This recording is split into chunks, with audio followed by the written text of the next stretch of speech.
ثقافتی اور لسانی جزیات کو جب تک نہ دیکھا جائے، نہ پرکھا جائے، اس کے بارے میں علم حاصل نہ کیا جائے، اس کے بارے میں جاننا نہیں ہوتا۔ براہوی زبان و ادب کا بہت بڑا حوالہ ہیں محمد افضل مینگل صاحب۔ میری پہلی ملاقات ان سے جناب محمد یاسین بسمل صاحب کی خواہش پہ ہوئی تھی۔ میں جن کو ادب میں نہایت عاجز پاتا ہوں، ان میں یاسین بسمل صاحب کو صف اول میں رکھتا تھا۔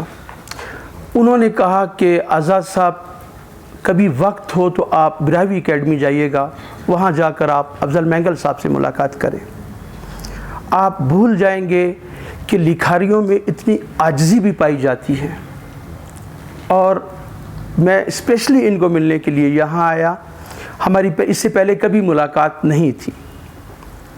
میں نے اپنا وزٹنگ کارڈ اندر بھیجا تو یہ خود اٹھ کے کمرے سے باہر آئے، مجھے ہاتھ سے پکڑ کے اپنے ساتھ لے گئے جانا، اور اس کے بعد پھر براہوی ادب پہ انہوں نے اپنی چند کتابیں مجھے پڑھنے کے لیے، مطالعے کے لیے دی۔ سپورٹس کے حوالے سے ابھی ان کے دوست سے یہ میرے لیے ایک نئی بات تھی کہ شخصیت کے اندر بلوچستان کو یہ بڑا اعزاز ہے کہ یہاں کے لکھنے والے، یہاں کے رہنے والے، ان کے اندر ہشت پہلو شخصیت کے چھپے ہوئے شخصیات بہت زیادہ ہیں ہماری جگہ۔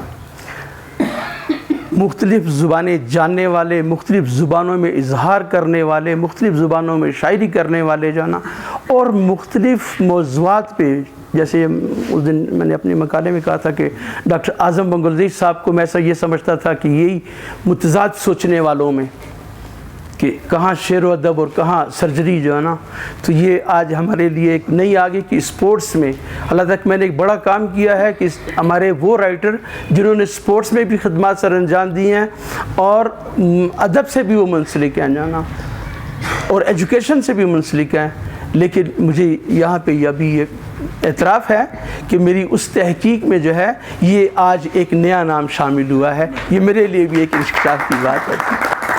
بڑی خوشی ہوتی ہے کہ جب کوئی ایجوکیشن سے بھی متعلق ہو، شعر و ادب سے بھی متعلق ہو، اور اسپورٹ سے بھی متعلق ہو، تو میرے لیے آج یہاں بیٹھ کے ایک سیکھنے کا عمل ہے، یہاں ایک جاننے کا عمل ہے، اور مجھے بڑی خوشی محسوس ہو رہی ہے۔ بہت شکریہ۔